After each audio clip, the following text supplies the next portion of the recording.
क्यों D block वालों को ट्रांजिशन एलिमेंट कहा जाता है? नाउ अ डेज, पहली चीज ध्यान रखना, आज की तारीख में IUPAC, अकॉर्डिंग टू IUPAC, याद रखना ये जो IUPAC ने डेफिनेशन दी है, IUPAC ने कहा है कि element having partially field n-1d subshell in neutral और एनी आयनिक स्टेट। ऐसा मत बोलना कि सिल्वर +2 को ट्रांजिशन एलिमेंट बोलें, क्या नहीं, एलिमेंट तो सिल्वर ही है ना। ये दादाजी हैं, ये उसके बेटा जी हैं और ये पोता जी हैं, तो यूं मान के चलो अगर किसी भी पीढ़ी में जाकर भी अगर ये पार्शियली फिल्ड हो गया तो दादाजी का ही नाम खराब होगा बेटा, यानी दादाजी को ही हम क्या बोलेंगे, ट्रांजिशन एलिमेंट बोलेंगे। तो ये बहुत इंपॉर्टेंट पॉइंट है क्योंकि ये डायरेक्ट ये लाइन सवाल बन के आएगी, स्टेटमेंट बन के आएगी कि हर किसी सीरीज में जो पहला एलिमेंट होता है, सीरीज का पहला एलिमेंट होता है, उसकी आयोनाइजेशन एनर्जी मिनिमम होती है और आखिरी वाले की मैक्सिमम होती है। हेलो बच्चों, नमस्कार, क्या हाल चाल, तो कैसे हैं आप सब लोग? अजी हाँ जी हाँ जी हाँ जी हाँ जी, बिल्कुल हाजिर हैं D&F ब्लॉक लेके, है ना। आपने कहा था कि सर D&F ब्लॉक भी माइंड मैप में कराओ। अरे भाई, जो चैप्टर सिलेबस में है सारे करवाएंगे, टेंशन काहे लेते हो, है टेंशन नहीं लेनी, करवाएंगे, सारे करवाएंगे। हाँ, ये चैप्टर जो है वो बेसिकली इस चैप्टर में जो है आप क्वेश्चंस वगैरह ज्यादा करिएगा, NCERT रीडिंग ज्यादा करिएगा। मैंने हालांकि कोशिश करी है आज इसमें इंपॉर्टेंट टॉपिक्स पढ़ाने की, सारी कंप्लीट चैप्टर, लेकिन नीचे जो ब्रैकेट में लिखी हुई बात है उस पर थोड़ा सा कैमरामैन फोकस करो, है ना। इंपॉर्टेंट टॉपिक्स की बात करेंगे हम, तो कुछ इंपॉर्टेंट टॉपिक्स की ही बात कर पाएंगे क्योंकि समय कम है और माल हमारे पास क्या रहता है बेटा, ज्यादा रहता है। कुछ इंपॉर्टेंट प्रॉपर्टीज हम जो इसमें देखने वाले हैं, सबसे पहले हम डी ब्लॉक की बात करेंगे, देन आफ्टर हम F ब्लॉक की बात करेंगे, सॉरी, साइज की बात करेंगे, आयोनाइजेशन एनर्जी की बात करेंगे, variable oxidation states, melting point, interstitial compound, complex formation tendency इनकी होती है, alloy formation tendency, catalytic power, ये सारी डिटेल में अंदर हम एक एक करके चीजों को समझते हैं। लेकिन उससे पहले इलेक्ट्रॉनिक कॉन्फ़िगरेशन की बात करेंगे और उससे भी पहले इंट्रोडक्शन में इनको ट्रांजिशन एलिमेंट क्यों कहा जाता है इसकी बात करेंगे, है ना। क्यों डी ब्लॉक वालों को ट्रांजिशन एलिमेंट कहा जाता है? नाउ अ डेज, पहली चीज ध्यान रखना, आज की तारीख में IUPAC, अकॉर्डिंग टू IUPAC, याद रखना ये जो IUPAC ने डेफिनेशन दी है, IUPAC ने कहा है कि element having partially field n-1d subshell in neutral और एनी आयनिक स्टेट। बोला एनी आयनिक स्टेट का मतलब गलत नहीं समझने का, जो नॉन ऑक्सीडेशन स्टेट है, नॉन ऑक्सीडेशन स्टेट है उसकी बात कर रहा हूं। जिंक को तुम एनी आयनिक स्टेट में तुम बोल दो कि जिंक को +3 करके दिखाओ, अरे भाई नॉन ऑक्सीडेशन स्टेट होनी चाहिए उसकी, वो उस ऑक्सीडेशन स्टेट में उसके कंपाउंड्स मिलने चाहिए। जैसे जिंक +2 में मिलता है तो +2 में ही उसकी आयनिक स्टेट को हम देखेंगे, ऐसा नहीं सर +5 कर दो और फिर पार्शियली फिल्ड कर दो उसको, तो ऐसा नहीं है। नॉन ऑक्सीडेशन स्टेट है, मैंने ब्रैकेट में मेंशन किया है क्योंकि वो एनी आयनिक स्टेट जो है वो आपको कंफ्यूज कर सकता है। एनीवेज, तो इसका मतलब है पार्शियली फिल्ड क्या होता है, 1 से लेके 9 तक पार्शियली फिल्ड हो गया, और 0 से 10 क्या हो गया, वो ये फुली फिल्ड की कैटेगरी में आ गया और ये पार्शियली फिल्ड की कैटेगरी में है नहीं। तो D10 और D0 याद रखोगे, क्या D10 और D0 क्या नहीं होते हैं, D10 और D0 ट्रांजिशन एलिमेंट नहीं होते। 1 से लेके 9 तक अगर आपको n-1d में दिख रहा है तो वो ट्रांजिशन एलिमेंट कहलाएगा। जैसे फॉर एग्जांपल अगर हम बात करें, ये देखो यहाँ पे एक स्लाइड और है, ऐसी की ऐसी हूबहू, है ना, ऐसी की हूबहू स्लाइड और है, ये देखो। NCERT के according to IUPAC, transition metals are defined as the metals which have incomplete, यानी पार्शियली फिल्ड हो गया, इधर इन न्यूट्रल एटम और इन देयर आयंस, किसी भी आयनिक स्टेट में, और आयनिक स्टेट के लिए मैंने मेंशन किया हुआ है नॉन ऑक्सीडेशन स्टेट, ये बता दिया मैंने आपको। जिंक, कैडमियम और मरकरी ट्रांजिशन एलिमेंट में नहीं आते हैं, रीजन है ये D10 कॉन्फ़िगरेशन होता है, ठीक है। सिल्वर को अगर देखोगे तो 4D10 5s1 होता है, सिल्वर +1 में 4D10 5s0 होता है, यहां तक ये D10 है, यहां तक ये D10 है, लेकिन सिल्वर +2 में D9 हो जाएगा। सिल्वर +2 में D9 होने की वजह से सिल्वर को ट्रांजिशन एलिमेंट बोला जाता है। Silver is transition element because it has partially field D in its +2 oxidation state which is non oxidation state. तो ऐसा नहीं है कि आपको, ऐसा मत बोलना कि सिल्वर +2 को ट्रांजिशन एलिमेंट बोलें, क्या नहीं, एलिमेंट तो सिल्वर ही है ना। ये दादाजी हैं, ये उसके बेटा जी हैं और ये पोता जी हैं, तो यूं मान के चलो अगर किसी भी पीढ़ी में जाकर भी अगर ये पार्शियली फिल्ड हो गया तो दादाजी का ही नाम खराब होगा बेटा, यानी दादाजी को ही हम क्या बोलेंगे, ट्रांजिशन एलिमेंट बोलेंगे। तो ऐसा नहीं है कि आप Ag2+ को ट्रांजिशन एलिमेंट बोलो, नहीं नहीं, मेटल कौन सा है, ये आयन तो उसी से डिराइव्ड है ना, तो इसी को नाम इसी का बोला जाएगा कि ये ट्रांजिशन एलिमेंट है। ओके, क्लियर है। और जो डायरेक्ट जीरो में ही अगर ये D9 वगैरह होता, ऐसा कोई एलिमेंट होता, तो उसको तो हम बोल ही देते। तो पहले तो ये चेक करना है कि अगर कोई न्यूट्रल स्टेट में डायरेक्ट 1 to 9 है तो वो तो है ही ट्रांजिशन एलिमेंट, बट अगर नहीं है और उसके बाद अगर वो किसी नॉन ऑक्सीडेशन स्टेट में है तो भी हम मान लेंगे। चलिए, फिर आती है बात जनरल इलेक्ट्रॉनिक कॉन्फ़िगरेशन पे, है ना। जनरल इलेक्ट्रॉनिक कॉन्फ़िगरेशन में हम बात करेंगे, है ना। और जनरल इलेक्ट्रॉनिक कॉन्फ़िगरेशन में हम बात करने वाले हैं किसकी, ये देखो डी ब्लॉक के जनरल इलेक्ट्रॉनिक कॉन्फ़िगरेशन की हम बात कर रहे हैं। हमारे पास इस फॉर्मेट में मिलेगा n-1 d 1 to 10 ns1 0 1 2। ये ध्यान रखना, ns0 केवल एक में होता है, only in palladium exceptional. ns1 भी एक्सेप्शनल है, ns2 नॉर्मल है, यानी कुल मिला के 0 और 1 होना एक्सेप्शनल कॉन्फ़िगरेशन होगा और 2 होना नॉर्मल होगा। याद रखना, जितने एक्सेप्शनल कॉन्फ़िगरेशन आगे आने वाले हैं उनमें देखना ns1 मिलेगा। ये तो हालांकि एक में ही मिलेगा, सिर्फ पैलेडियम में 46, ये जो है ये Z = 46, ये सिर्फ एक में ही मिलेगा, अभी आगे आ जाएगा। चलो तो देखते हैं, कॉन्फ़िगरेशन की बात कर लेते हैं। ये हमने बता ही दिया, जनरल इलेक्ट्रॉनिक कॉन्फ़िगरेशन वगैरह ये सब बता दिया मैंने। सबसे पहले कॉन्फ़िगरेशन की बात कर लेते हैं, आइए ये लो, पहले 3D सीरीज। देखो 3D सीरीज का कॉन्फ़िगरेशन सीखने का सीधा सीधा जुगाड़, याद रखो 3D 4 और 3D 9 नहीं होते, 3D 4 और 3D 9 नहीं होते। इलेक्ट्रॉन्स प्रोग्रेसिवली 3D सबशेल में भरे जाएंगे, 3D 4 और 3D 9 नहीं होते। 3D 5 और 3D 10 रिपीट होते हैं। तो कभी आपको 3D 5, 3D 4 और 3D 9 दिख जाए तो वो डी ब्लॉक का एलिमेंट नहीं होगा। एलिमेंट न्यूट्रल स्टेट में बोल रहा हूं, है ना, किसी के आयंस में हो सकता हो D4 और D9 मिल सकता है, मैं न्यूट्रल स्टेट में एलिमेंटल फॉर्म में बोल रहा हूं। ये देखिए, ये मैंने स्टार लगाया हुआ है, ये मैंने स्टार लगाया हुआ है, यानी कि ये दो जो है एक्सेप्शनल है। आप जरा देखो, जो एक्सेप्शनल है उसमें NS1 है, बाकी सब में NS2 है। ठीक है भाई, ये लो। तो आपको ये कॉन्फ़िगरेशन खुद से लिखने की प्रैक्टिस करनी है, इतना समय नहीं है कि मैं आपको ये एक एक करके लिखवाऊं, माफ कीजिएगा, ये करना ही पड़ेगा आपको। ये याद रहेगा ना तो आपका ऑप्शन, देखो सब्जेक्टिव पेपर तो आता नहीं है, ऐसे तो बोलेगा नहीं कॉन्फ़िगरेशन लिखो, 4 ऑप्शन देगा, पूछेगा कौन सा डी ब्लॉक का है, या पूछेगा कौन सा सही है कौन सा गलत है, यही सब चीजें तो पूछेगा। तो आपको यहाँ से हेल्प मिल जाएगी कि कौन सा नहीं होता है और कौन सा रिपीट होता है, इससे आप ये कॉन्फ़िगरेशन लिख सकते हो।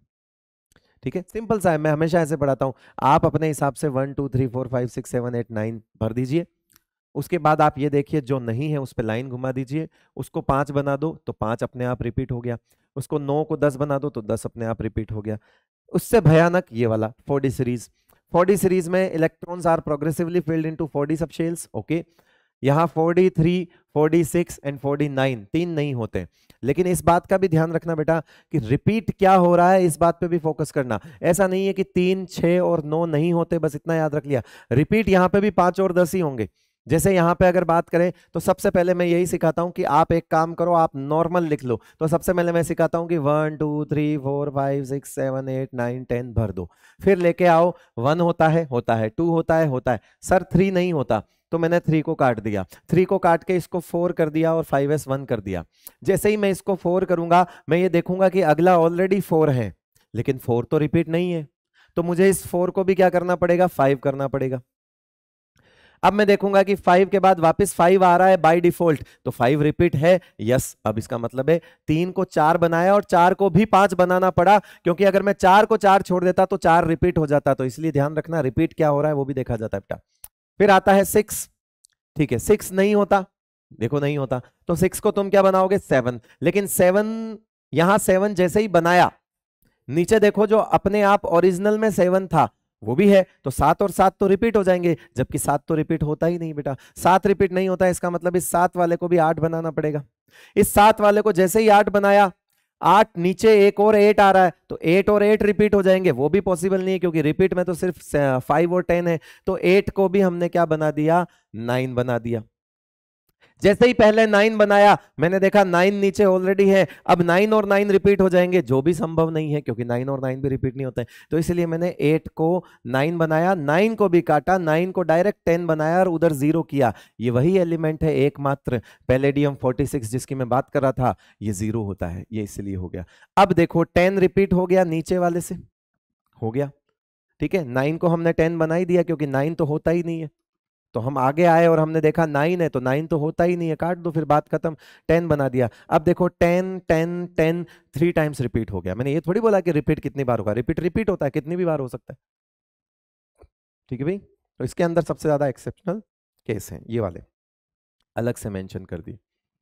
5D सीरीज में बहुत आसान, सिर्फ 5D 8 नहीं होता, 5D 10 रिपीट होता है। आप डायरेक्ट यहां से 1 2 3 4 5 6 7, अच्छा यहां पे एक अच्छी बात यह है सीखने को, नई बात, ये 57 के बाद डायरेक्ट 72 है, तो बीच में क्या आ गए, लेंथेनॉइड, इसीलिए ये 0 है लेकिन ये पूरा पूरा 14 भर गया। क्यों? क्योंकि यहां से यहां तक जब आपने जंप किया तो 57 से 72 के बीच में 14 एलिमेंट्स लेंथेनॉइड आ चुके हैं, जिनमें 4F पूरा भर चुका है, इसीलिए हमने 4F को पूरा भर दिया। अब देखो 1 2 3 4 5 6 7 8 9 10, पहले नॉर्मल लिख दिया, फिर आपने देखा 8 नहीं होता तो 8 को आपने क्या बना दिया, 9 बना दिया। फिर जैसे ही देखा कि 9 और 9 रिपीट होता ही नहीं है, डी 10 रिपीट होता है, तो फिर 9 को भी वापस 10 बनाया, अब 10 to 10 रिपीट हो गए। तो इट्स सिंपल, 8 नहीं है 10 रिपीट हो जाएगा। ओके, ये खुद से लिखने की प्रैक्टिस करना है, बहुत आसान चीज सिखा दी है मैंने आपको, बहुत आसान तरीके से। साइज की बात कर लेते हैं, हालांकि एटॉमिक साइज मैंने आपको पीरियोडिक टेबल में डिस्कस कर लिया है, आपके माइंड मैप में इसी साल डिस्कस कर लिया है ना, स्कैंडियम से लेके जिंक तक 3D सीरीज में कर लिया है, left to right 3D series कर चुका हूं, और ये भी कर चुका हूं, है ना, ये भी कर चुका हूं। ये सारी चीज मैं पीरियोडिक टेबल में डिस्कस कर चुका हूं, आप देख लीजिएगा इस चीज को कि 3D 4D 5D, और यहाँ पे ड्यू टू लेंथेनॉइड कॉन्ट्रैक्शन जाकर चेक कर लेना, बता रखा है। लेंथेनॉइड कॉन्ट्रैक्शन में सिखा रखी बात बेटा ये पीरियोडिक टेबल में।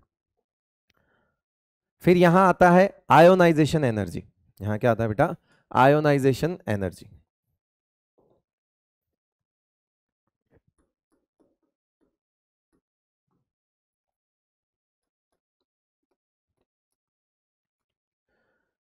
आयोनाइजेशन एनर्जी के अंदर क्या करना है हमको, आयोनाइजेशन एनर्जी में कुछ इंपॉर्टेंट 4-5 पॉइंट लेकर आया हूं, इनसे बाहर सवाल नहीं जाएगा। उस डी एंड एफ ब्लॉक के पैराग्राफ में दी गई सबसे इंपॉर्टेंट बातें लेकर आया हूं, जरा देखिए इस बात को। Value of ionisation energy of first element in each series is minimum and maximum for last element. मतलब हर एक सीरीज में, 3D सीरीज में scandium maximum, zinc scandium minimum, zinc maximum, yttrium minimum, cadmium maximum, lanthanum minimum and mercury जो है वो maximum होगा। लेकिन सर क्या बीच में इसी तरह से एकदम स्मूथली इंक्रीज होंगे, तो आंसर है नहीं, विद द सम इरेगुलरिटीज, कुछ कुछ जगह पे इरेगुलरिटीज मिलती हैं, हाँ, लेकिन ये तय बात है कि उधर वाला मिनिमम होगा और इधर वाला मैक्सिमम होगा, ये चीज ध्यान रखनी है। तो ये बहुत इंपॉर्टेंट पॉइंट है, क्योंकि ये डायरेक्ट ये लाइन सवाल बन के आएगी, स्टेटमेंट बन के आएगी कि हर किसी सीरीज में जो पहला एलिमेंट होता है, सीरीज का पहला एलिमेंट होता है, उसकी आयोनाइजेशन एनर्जी मिनिमम होती है और आखिरी वाले की मैक्सिमम होती है। दूसरा पॉइंट क्या कहता है, एक्सेप्ट थर्ड ग्रुप, है ना, जो कि हमारा scandium, yttrium, lanthanum, ionisation energy of 5D series element is maximum due to the lanthanoid contraction, है ना। तो इसका मतलब है तीसरे ग्रुप में नॉर्मली आयोनाइजेशन एनर्जी डिक्रीज होगी, नॉर्मली ये डिक्रीज होगी। ये थर्ड ग्रुप है, ये क्या है बेटा, थर्ड ग्रुप। थर्ड ग्रुप का आयोनाइजेशन एनर्जी का ऑर्डर है लिखा हुआ, उसमें टॉप टू बॉटम डिक्रीज होती है। बाकियों में 4 से 12 में जो फिफ्थ 5D सीरीज है उसका मैक्सिमम होगा। अब इनमें भी 2 पैटर्न चलते हैं, हालांकि जो मुझसे पढ़े हुए हैं उनको मैंने दोनों पैटर्न लिखवाए हुए हैं, बट जरूरत नहीं है उन सब के लिए, है ना। जैसे 4 5 6 10 के लिए अलग चलता है, और 7 8 9 और 11, है ना, इनके लिए अलग चलता है। 7 8 9, हाँ, 4 5 6 10, 4 5 6 10 और 7 8 9 11 12, इनके लिए अलग चलता है। बट ठीक है, उन सब में एक चीज कॉमन है कि 5D ही मैक्सिमम रहेगा, उनके अंदर जो चेंजेस होता है वो 3D के अंदर होता है। इतना डिटेल में जाने की जरूरत नहीं है, वो सब डेटा बेस्ड चीजें हैं। आप तो इतना ध्यान रखो कि 5D मैक्सिमम होता है ड्यू टू लेंथेनोइड कॉन्ट्रैक्शन, ये काफी है, यहां से सवाल हो जाएगा आपका। Final order of 3D series, हालांकि ये डेटा बेस्ड है पर आपके लिए ट्रिक लिख कर आए हैं। 3D सीरीज का फाइनल ऑर्डर, वो भी किसका, आयोनाइजेशन एनर्जी 1 का। किसका है बेटा, आयोनाइजेशन एनर्जी फर्स्ट की बात कर रहा हूं, फर्स्ट आयोनाइजेशन एनर्जी का है। सुनो विनीता कमाल थी, मानी नहीं क्यों, कौन फिर जाने। इंक्रीजिंग वे में क्या लिखना है, सुनो विनीता कमाल थी, मानी नहीं क्यों, कौन फिर जाने। ये एक अमेजिंग सी ट्रिक है ना, खो मत जाना बेटा इसमें, ट्रिक में आप उससे सीख सकते हो। फिर आयोनाइजेशन एनर्जी 2 के बारे में कुछ बात लिखी हुई है। Ionisation energy 2 in 3D series generally increase left to right. Actually ionisation energy 1 भी जनरली इंक्रीज ही है, जो भी वेरिएशन थे हमने उसको स्ट्रिक के जरिए अरेंज कर लिया। सुनो विनीता कमाल थी, मानी नहीं क्यों, कौन फिर जाने के हिसाब से। बट IE2 में जनरली इंक्रीज है। जनरली क्या होता है बेटा, इंक्रीज है। तो क्रोमियम मैंगनीज में मैंगनीज ज्यादा होना चाहिए था, लेकिन आप देखो कि क्रोमियम और मैंगनीज में जब आयोनाइजेशन एनर्जी 2 की बात करते हो तो क्रोमियम की ज्यादा हो जाती है, क्योंकि आयोनाइजेशन एनर्जी 2 का मतलब क्या होता है बेटा, आयोनाइजेशन, देखो आयोनाइजेशन एनर्जी फर्स्ट तो मैंगनीज की ही ज्यादा होती है, लेकिन जो आप फर्स्ट इसकी ही ज्यादा होती है। फर्स्ट में देखोगे तो ये ज्यादा है, जिंक ज्यादा है, लेकिन सेकंड में देखोगे तो क्रोमियम ज्यादा हो गया। रीजन, आयोनाइजेशन एनर्जी 1 2 का मतलब क्या होता है बेटा, एक इलेक्ट्रॉन निकल चुका है, यानी इसमें से एक निकाल दो, उसमें से भी एक निकाल दो, फिर जो बचा हुआ रिजल्टिंग कॉन्फ़िगरेशन है उसको सोचो। अब यहां से दूसरा इलेक्ट्रॉन जाएगा 3D5 से, यहां से क्या जाएगा, दूसरा इलेक्ट्रॉन जाएगा, रुक जाओ कुछ हो गया है।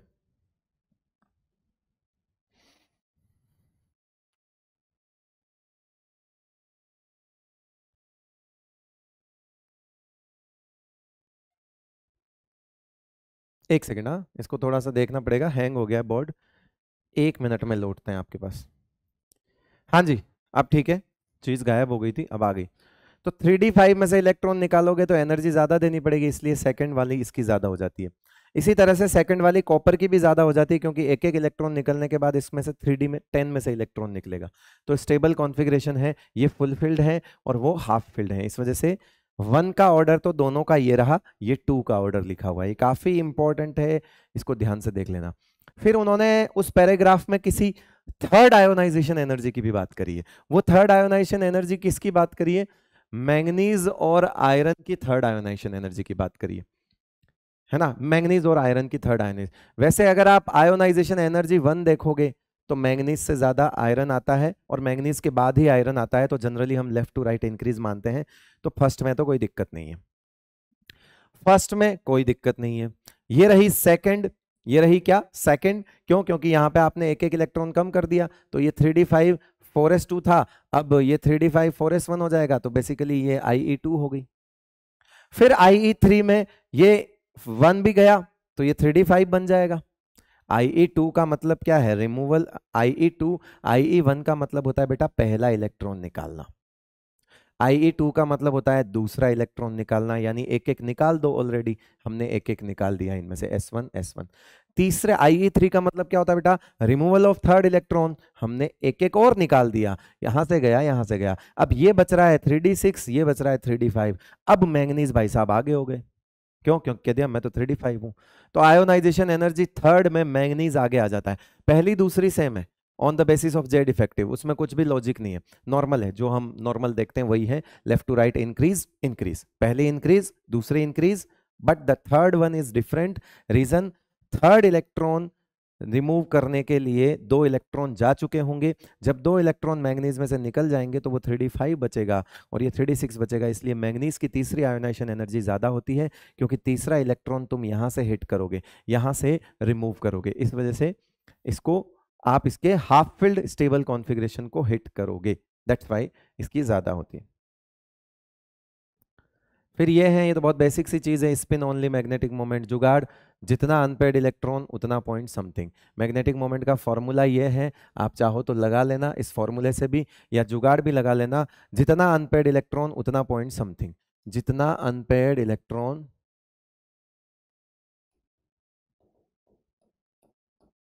उतना पॉइंट समथिंग। ठीक है भाई, सीधी बात है। क्रोमियम +2 3d4, कितने अनपेयर्ड 4, तो इसका मैग्नेटिक मोमेंट हो जाएगा 4 पॉइंट समथिंग। 3d3 तो इसका मैग्नेटिक मोमेंट हो जाएगा 3 पॉइंट समथिंग। चाहे तो आप उधर वैल्यू रख के देख लो, एन की वैल्यू उतना ही आएगा, रूट की वैल्यू निकालोगे तो 3 पॉइंट समथिंग आएगा, 4 पॉइंट समथिंग आएगा। तो ये स्पिन ओनली मैग्नेटिक मोमेंट ऐसे निकालते हैं बेटा। alloy formation alloy are formed by the atoms with metallic radii that are within about 15%। ये डी ब्लॉक वाले सबसे ज्यादा alloy क्यों बनता है? क्योंकि डी ब्लॉक में जो साइज है, पूरे डी ब्लॉक की साइज बहुत ज्यादा वेरिएशन नहीं है आपस में, सारे मेटल्स का एक दूसरे से बहुत ज्यादा छोटे बड़े ही हैं, मतलब ऐसे नहीं कि बहुत ज्यादा डिफरेंस हो, थोड़ा बहुत डिफरेंस है सबकी साइज में, आपस में साइज देखोगे तो ऑलमोस्ट सेम रहती है। सिर्फ जो है वो 5 नैनोमीटर के आसपास का ब्रैकेट है जिसके अंदर पूरा डी ब्लॉक आ जाता है। तो ये अलॉय फॉर्मेशन होता ही इसलिए है कि अलॉय का मतलब होता है मिक्स मेटल। तो मेटल के अंदर आप जब दूसरा मेटल मिक्स करोगे तो जो दो मेटल आप मिक्स कर रहे हो उनकी साइज लगभग बराबर होनी चाहिए। लिखा हुआ है उनकी साइज में जो 15% से रेडियस है वो एक दूसरे से 15% के अंदर अंदर होनी चाहिए साइज का वेरिएशन। तो ठीक है, तो ये कुछ इंपॉर्टेंट लिखे हुए हैं, brass, German silver, bronze. German silver में सिल्वर नहीं होता, इस बात का जरूर ध्यान रख लेना, है ना, बहुत सी बार ये भी चीज होती है। ये कॉपर का 1 पार्ट, जिंक का 1 पार्ट एंड निकल का 2 पार्ट होता है, बट आपको ये पार्ट वाइज याद नहीं रखने हैं, 1:1:2 रेशियो होता है, बट आप तो सिर्फ कॉपर, जिंक और निकल का होता है, इतना ध्यान रखना। ब्रॉन्ज होता है कांस्य पदक, है ना, वो जो तीसरे नंबर के खिलाड़ी को मिलता है, गोल्ड, सिल्वर एंड कांस्य, है ना। तो ये ब्रॉन्ज मेडल जो होता है वो कॉपर और टिन को मिलाकर बनाया जाता है। कैटालाइटिक प्रॉपर्टी की हम बात करेंगे, वेरिएबल ऑक्सीडेशन स्टेट, रीजंस होते हैं इसके, कैटालाइटिक प्रॉपर्टी के रीजंस होते हैं, ये वेरिएबल ऑक्सीडेशन स्टेट दिखा सकते हैं और ये कॉम्प्लेक्स फॉर्मेशन टेंडेंसी भी दिखा सकते हैं। ये लिखे हुए हैं, ये सब आपको ध्यान में रखने हैं, किसमें कौन सा होता है, ये सब ध्यान में रखने पड़ेंगे आपको। ठीक है भाई, ये जैसे यहाँ पे जिगलर नाटा हम कोऑर्डिनेशन वगैरह में जो है वो ऑलरेडी डिस्कस कर चुके हैं। I-S2OH2-। अब इसमें एक बार देखने पे ऐसा लगता है कि पूरी रिएक्शन यहाँ हो गई, नहीं, लेकिन ये स्टेप 1 में रिएक्शन और स्टेप 2, दो स्टेप में रिएक्शन हुई है। I- ने पहले आयरन +3 को इलेक्ट्रॉन दिया तो आयरन +2 बना, उस आयरन +2 ने फिर S2OH2- को इलेक्ट्रॉन दिया, यानी कुल मिला के I- डायरेक्ट इसको इलेक्ट्रॉन नहीं दे रहा है, पहले बीच में इसको दे रहा है और ये इसको दे रहा है। तो ये हो गई वेरिएबल ऑक्सीडेशन स्टेट शो करने की प्रॉपर्टी है। आयरन 3 से 2 में जाकर वापस 3 में आ सकता है, तो क्योंकि आयरन के 3 और 2 दोनों एग्जिस्ट करते हैं इसीलिए आयरन ऐसा काम कर पा रहा है। तो ये इस तरह से समझाया हुआ है। दूसरा है कॉम्प्लेक्स फॉर्मेशन टेंडेंसी। एनसीईआरटी के अंदर एक लाइन लिखी हुई है कि जो डी ब्लॉक वाले मेटल्स होते हैं इनका क्या है कि ये क्या बोलते हैं, एक्टिवेशन एनर्जी को कम कर देते हैं। जैसे रिएक्टेंट्स होते हैं ना, A+B और यहाँ C+D मान लो बन जाएंगे, है ना, कुछ इस तरह से कोई रिएक्शन वगैरह होगी तो इससे बन जाएंगे, मान लो ऐसा कुछ प्रोडक्ट बन जाएगा। तो मुझे बताओ कि अगर आप रिएक्शन एक्टिवेशन एनर्जी कम करोगे तो ये रेट ऑफ रिएक्शन जल्दी हो जाएगी। अब इनकी एक्टिवेशन एनर्जी कम कैसे करें? मान लो ऐसे समझो AB है प्लस CD है और आपको रिएक्शन करनी है और बनाना है AC+BD, ये बनाना है, ऐसा कुछ बनाना है। तो आप क्या करोगे, इसका बॉन्ड पहले वीक करोगे तब तो ये टूटेंगे आपस में, तो पहले इनके बॉन्ड वीक करोगे, रिएक्टेंट्स के बॉन्ड वीक करने पड़ेंगे। रिएक्टेंट्स के बॉन्ड वीक कैसे करोगे? जब इन दोनों का आपस में से ध्यान भटकाओगे, ए और बी का बीच का बॉन्डिंग वीक करोगे, तो क्या होता है कि आप यहां पर एक कैटलिस्ट मिला देते हो और वो कैटलिस्ट क्या करता है, इनके साथ कॉम्प्लेक्स बना लेता है। जब इनके साथ कॉम्प्लेक्स बनाता है तो इनके आपस के बॉन्ड को वीक कर देता है, और जब आपस के बॉन्ड को वीक करता है तो उसके बाद इनकी जो एक्टिवेशन एनर्जी होती है वो कम हो जाती है, रिएक्शन जल्दी हो जाती है। ऐसा एनसीईआरटी ने समझाया हुआ है। एनसीईआरटी ने इसको ऐसे समझाया हुआ है एक्टिवेशन एनर्जी के पॉइंट ऑफ व्यू से, कि ये क्या करते हैं, रिएक्टेंट्स के साथ जाकर कॉम्प्लेक्स बना लेते हैं और रिएक्टेंट्स के साथ जाकर कॉम्प्लेक्स बनाकर उनके जो अपने इंटरनल बॉन्ड्स होते हैं पुराने, उनको वीक कर देते हैं जिससे वो इजीली टूट जाए और रिएक्शन जल्दी फास्ट हो, क्योंकि रिएक्टेंट्स के अपने खुद के बॉन्ड टूटेंगे तभी तो वो रिएक्टिव जल्दी होंगे। तो कुल मिला के वो एक्टिवेशन एनर्जी को क्या कर देते हैं बेटा, कम कर देते हैं। उसके बाद आता है interstitial compound. Interstitial compounds these can be prepared by the trapping of small size non metals. कुछ इस तरह के मेटल्स छोटे छोटे जो इनकी खाली जगहों पे बैठ जाते हैं। खाली जगह का मतलब जैसे ये जो मेटेलिक लैटिस होता है ना, यहाँ पे ये वॉइड होता है बेटा, ये क्या होता है, वॉइड, ये खाली जगह होता है, वॉइड, वॉइड बोल दो, इंटरस्टिशियल स्पेस बोल दो, वहीं से ये नाम आया हुआ है। इस जगह पे जैसे बोरोन हो गया है ना, इस तरह के बोरोन छोटे छोटे एलिमेंट्स इस खाली जगह में ट्रैप हो जाते हैं, उसको बोलते हैं क्या, ये नॉन स्टोइकियोमेट्रिक कंपाउंड होते हैं, है ना, कितने बैठेंगे उससे मतलब नहीं, जैसे Mn3n Fe3H है ना, और VH0.5 स्टोइकियोमेट्री तो आपने पढ़ी हुई है, आपको पता होगा कि इसमें जैसे वेनेडियम की ऑक्सीडेशन स्टेट को देखते हुए उतने के उतने जो आपके हाइड्रोजन है ऐसा फिक्स नहीं है ना, मतलब स्टोइकियोमेट्री को ये फॉलो नहीं करते। ये आयनिक और कोवेलेंट नहीं होते हैं, इनका नेचर अभी तक अता पता नहीं है किस तरह का होता है। हार्डनेस इनकी बढ़ जाती है, सिंपल सी बात है, बीच में पड़ी हुई खाली जगह है और आपने कुछ लगा दिया तो स्ट्रेंथ तो मजबूत होगी। कहीं पे कोई चीज़ खोखली है और वहां पे कुछ भर दोगे तो उसको मजबूती मिलेगी। हार्डनेस बढ़ने की वजह से क्या इनका मेल्टिंग पॉइंट भी बढ़ जाएगा, तो आंसर है यस। तो नॉर्मल मेटल की तुलना में जो इंटरस्टिशियल कंपाउंड होते हैं उनकी हार्डनेस ज़्यादा होती है, मेल्टिंग पॉइंट ज़्यादा होती है। कंडक्टेंस पे कोई असर नहीं आता, वो सेम ही रहती है। केमिकली ये थोड़े से इनर्ट हो जाते हैं क्योंकि मेटल का ध्यान कहीं ना कहीं उस ट्रैपिंग में चला जाता है। वो जो मेटल वगैरह जो बीच में ये जो मेटल है, ये मेटल इनको ट्रैप करने में थोड़ा बिजी हो जाता है, तो केमिकली ये जो है कैसे हो जाता है, इनर्ट रहते हैं। ये बहुत इंपॉर्टेंट है इंटरस्टिशियल कंपाउंड, इसको थोड़ा देख लेना बेटा। अगली प्रॉपर्टी की तरफ बढ़ते हैं, आइए। Variable oxidation state, D block वालों की एक खास बात होती है कि वो वेरिएबल ऑक्सीडेशन स्टेट दिखाते हैं। उसका एक कारण होता है कि NS और N-1D में एनर्जी गैप कम होता है।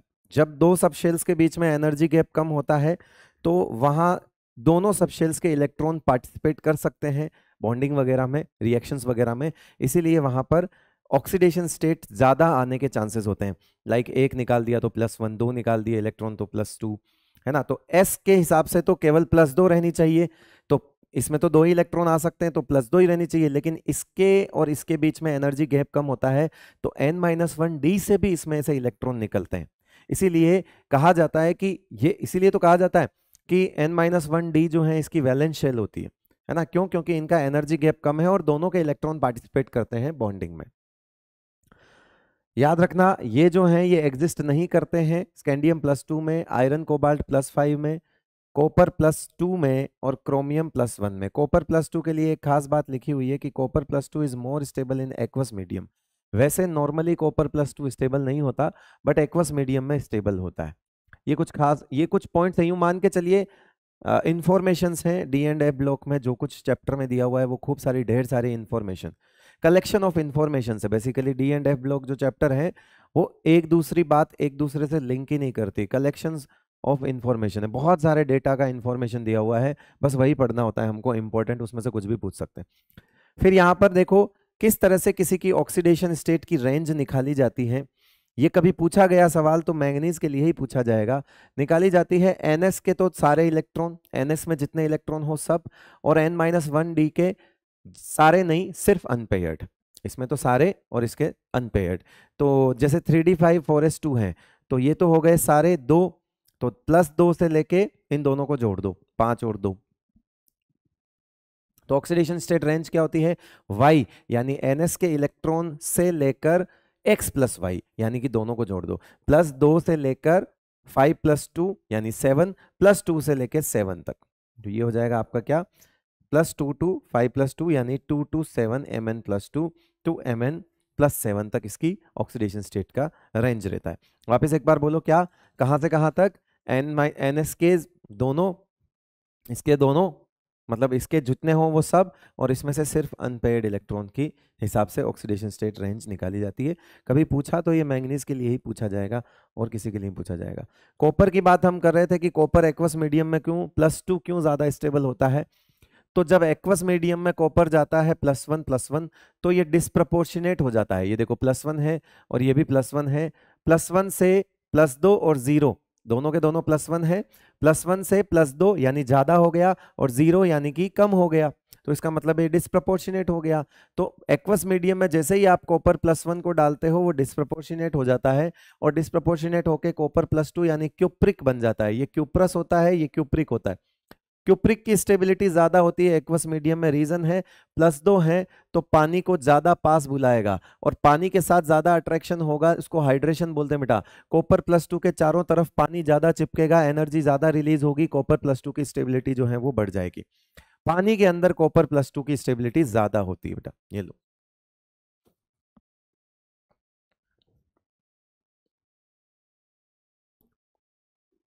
मेल्टिंग पॉइंट की बात करते हैं। आइए मेल्टिंग पॉइंट के बारे में। तीन चीजों पर मेल्टिंग पॉइंट डिपेंड करता है, कितने अनपेड इलेक्ट्रॉन है, एटॉमिक मास क्या है, और पैकिंग एफिशिएंसी सॉलिड के अंदर कितनी है। ये सब तो ठीक है, इतना तो कुछ नहीं है। आप तो तीन पैटर्न ध्यान में रख लो बेटा। सबसे पहले इस ग्राफ की तरफ देखो, इस ग्राफ में से सवाल क्या पूछेगा वो सुन लो। 3D सीरीज में मैक्सिमम क्रोमियम है, ये सवाल पूछेगा वो, ठीक है। 4D सीरीज में आपका मोलिब्डेनम है, और ये टंगस्टन है जो कि पूरे डी ब्लॉक में मैक्सिमम है, यानी कि ये करोड़ मोल वाला ये जो है, ये मतलब अपने अपनी सीरीज में ये वाला ग्रुप जो है ये मैक्सिमम पीक लेके बैठा है, देख लो आप अपनी अपनी सीरीज में। 3D सीरीज में क्रोमियम, 4D सीरीज में मोलिब्डेन और मोलिब्डेनम, एंड 5D सीरीज में टंगस्टन जो मैक्सिमम है। पूरे डी ब्लॉक में मैक्सिमम किसका हो गया? टंगस्टन का। इसके अंदर ना तो जिंक, कैडमियम, मरकरी वाला ग्रुप है, ना ही सबसे स्टार्टिंग वाला ग्रुप है। तो याद रखिएगा बेटा, जो पहला और आखिरी यानी कि तीसरा और 12वां ग्रुप, थर्ड और 12th ग्रुप में नॉर्मली क्या चलेगा? 3D से कम 4D, 4D से कम 5D, ये डिक्रीजिंग चलते हैं, दोनों किनारे डिक्रीजिंग चलते हैं, यानी कि 3D थर्ड ग्रुप और 12th ग्रुप दोनों डिक्रीजिंग चलते हैं। Zinc, cadmium, mercury decreasing, scandium, yttrium, lanthanum decreasing.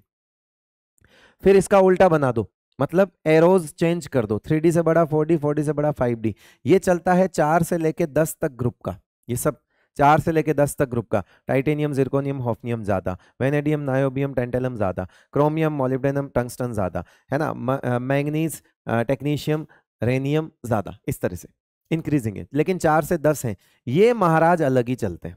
ये 11th ग्रुप एकदम डिफरेंट चलता है। ये दोनों तो आपस में अपोजिट हो गए, और ये एकदम अलग चलता है। कैसे?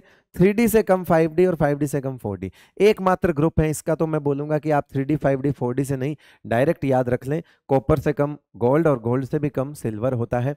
सिल्वर की कंडक्टिविटी, जो सिल्वर का जो कंडक्टेंस पावर होता है वो बहुत अच्छा होता है, लेकिन फिर भी कॉपर यूज किया जाता है घरों में। हमारे जो इलेक्ट्रिसिटी वायर है उसमें सिल्वर इसलिए यूज नहीं किया जाता। आप बोलोगे महंगा है, अरे महंगा सस्ता वाली बात नहीं है, उसका मेल्टिंग पॉइंट कम है। तो अगर आप इसको इलेक्ट्रिसिटी में एज ए वायर यूज करोगे तो इलेक्ट्रिसिटी तो बहुत बढ़िया ही प्रोड्यूस करता है, लेकिन ज्यादा देर तक टिकेगा नहीं, मेल्ट हो जाएगा। इसीलिए कॉपर को यूज किया जाता है बेटा, इसलिए क्या किया जाता है? कॉपर को यूज किया जाता है। क्लियर है भाई? चलिए अब कुछ बात करते हैं K2Cr2O7 पोटेशियम डाइक्रोमेट के बारे में। देखो बेटा, CrO4 2- होता है क्रोमेट आयन, Cr2O7 2- होता है डाइक्रोमेट आयन। दोनों में क्रोमियम की ऑक्सीडेशन स्टेट +6 है, यानी कि इधर से इधर जो चेंज है वो रिडॉक्स रिएक्शन नहीं है। क्या ये रिडॉक्स चेंज है? नहीं है। क्या ये पीएच चेंज रिएक्शन है? यस। जब आप डाइक्रोमेट को 7 से कम पीएच पे ले जाते, सॉरी, जब आप क्रोमेट को 7 से कम पीएच पे ले जाते हो, यानी मीडियम को एसिडिक करते हो, तो वो डाइक्रोमेट में चला जाता है। कैसे पता लगेगा? जब उसका कलर येलो से ऑरेंज हो जाएगा तो आपको पता लग जाएगा कि अब वो क्रोमेट नहीं डाइक्रोमेट हो चुका है। फिर आप डाइक्रोमेट को वापस उसकी पीएच बढ़ाते हो मीडियम की, और मोर देन 7 करते हो, यानी बेसिक मीडियम में लेकर जाते हो, पीएच बढ़ा रहे हो तो मीडियम बेसिक हो रहा है, तो ये वापस क्रोमेट में आ जाता है। कैसे पता लगेगा? जब वो ऑरेंज से येलो में आ जाता है। सर इसमें क्या क्या ध्यान रखना है? भाई इसका पीएच वाला काम ध्यान रखना है कि एसिडिक मीडियम में कौन एग्जिस्ट करता है, बेसिक मीडियम में कौन एग्जिस्ट करता है, इनके कलर्स ध्यान रखने हैं। ठीक है बेटा, रख लोगे? चलो नेक्स्ट आती है बात, अब इनकी स्ट्रक्चर बनाना सीखा। मैंने आपको केमिकल बॉन्डिंग में सिखाया था कि 4 यहाँ है 2 वहां है, 4 ऑक्सीजन 2 सिंगल, 2 सिंगल 2 डबल, हो गया ये क्रोमेट आयन है। उसी तरह से Cr2O7, तो पहले बना दो CrO Cr बॉन्ड, और 2 माइनस है तो एक एक सिंगल दोनों पे लगा दो, बाकी डबल डबल कर दो। ये वाली स्ट्रक्चर होगी। सर इसने इतना क्या क्या लिखा हुआ है, ये भी टेट्राहेड्रल है और उसकी एक यूनिट भी टेट्राहेड्रल है। ऐसा मत सोचना कि ये टेट्राहेड्रल नहीं है, ये 2 यूनिट है बेसिकली, ये डबल बना हुआ है। तो ये एक यूनिट टेट्राहेड्रल है। क्रोमियम के अराउंड यहाँ पर भी ज्योमेट्री टेट्राहेड्रल है। सर इसमें पाई कितने दिख रहे हैं, तो 2 दिख रहे हैं, तो D pi p pi bonds होंगे, कितने होंगे, 2 होंगे। क्रोमियम का डी, ऑक्सीजन का पी, क्रोमियम का तो डी होगा और ऑक्सीजन का पी होगा, तो D pi p pi bonds होंगे, है ना। फिर एवरेज फॉर्मल चार्ज -2 है, कितने पे घूमेगा, 4 पे, -2/4 हो गया। एवरेज CRO बॉन्ड 1 2 3 4 5 6 6/4 हो जाएगा। और तो और यानी कि सब जगह बराबर इक्विवेलेंट रेजोनेंस चलेगा, यानी कि हर जगह CRO बॉन्ड लेंथ एक जैसी होगी। क्यों, क्योंकि यहाँ पर एवरेज बॉन्ड ऑर्डर 6/4 है, हर जगह 6/4 बॉन्ड है, ये लिखा हुआ है यहाँ पे देखो इसको। पार्शियल डबल बॉन्ड कैरेक्टर सारे जगह है, तो only 1 type of CRO bond length are present, एक ही तरह की बॉन्ड लेंथ प्रेजेंट है। इसमें देखते हैं क्या एक ही तरह की है, 2 तरह की है। पहली चीज ओवरऑल देखोगे तो 2 इधर डी पाई पी पाई है, 2 इधर है, total 4 d pi p pi bonds हैं, ठीक है भाई। उसके बाद 2 types of CRO bond lengths are present. मैंने यहाँ पर एक CRO बॉन्ड लेंथ को यहाँ मार्क किया है और दूसरी ये B है। ये B आप इसको मान सकते हो, इसको मान सकते हो, इसको मान सकते हो। मेरी बात को समझना बेटा, ये जो माइनस चार्ज है, ये माइनस चार्ज और ये डबल बॉन्ड का रेजोनेंस सिर्फ इन 3 पेयर में चलेगा, CRO1 pair, CRO2 pair, CRO3 pair. इस चौथे पेयर पे रेजोनेंस नहीं जाएगा, यानी कि जो भी पार्शियल डबल बॉन्ड कैरेक्टर आएगा वो 1 2 3 4 5 यानी कि 5 bond but not divide by 4, because यहां नॉन इक्विवेलेंट रेजोनेंस है। यानी ऐसा पेयर भी है यहाँ पे जो रेजोनेंस में पार्टिसिपेट नहीं कर रहा है। तो इस केस में हम यहाँ पे 5/4 नहीं करेंगे बेटा। यहाँ 5/4 इसलिए नहीं किया क्योंकि ये जो चौथा पेयर है, ये जो चौथा पेयर है ये पार्टिसिपेट ही नहीं कर रहा है। यानी कि हमको जो पार्शियल डबल बॉन्ड कैरेक्टर है वो सिर्फ 3 पेयर में बटेगा, इसीलिए हमने लिखा 5/3 विच इज इक्वल टू 1.66, है ना, 1.6 के आसपास होगा। तो मुझे बताओ, यहां तो बॉन्ड ऑर्डर 1 है क्योंकि यहां तो वो पार्शियल डबल बॉन्ड कैरेक्टर नहीं आ रहा है, लेकिन इन तीनों जगह पे 1.6 हो गया क्योंकि इन तीनों जगह पे तो बट रहा है वो बॉन्ड। तो इन तीनों जगह पे 1.6 हो गया, यहां पे जो है वो आपका 1 है, यहां पे कितना है, 1 है। तो 1.6 बॉन्ड ऑर्डर और 1 बॉन्ड ऑर्डर, तो ये वाली लेंथ ज्यादा हो जाएगी क्योंकि यहां तो बॉन्ड ऑर्डर ज्यादा आ रहा है, 1 से 1.6 आ रहा है। तो ये वाली CRO बॉन्ड लेंथ जो तीनों है वो एक जैसी होगी, ये तीनों एक जैसी होगी और इस चौथी से छोटी होगी। तो इसीलिए लिखा हुआ है A is greater than B, B छोटा है। ये B तीनों कैटेगरी के लिए B लिखा हुआ है बेटा, है ना। तो यहां लिखा हुआ है, ये देखो इस तरह से। मैंने यहाँ पे देखो पार्शियल डबल बॉन्ड कैरेक्टर नहीं लगाए हैं, क्यों, क्योंकि ये पार्टिसिपेट ही नहीं करते। सिमिलरली आप इस तरह भी सेम चीज इसके लिए समझ सकते हो। टेट्राहेड्रल ज्योमेट्री होती है, क्रोमियम के अराउंड टेट्राहेड्रल ज्योमेट्री है। B is smaller due to partial double bond character resonance, resonance की वजह से यहाँ पर पार्शियल डबल बॉन्ड कैरेक्टर आते हैं। क्लियर है बेटा।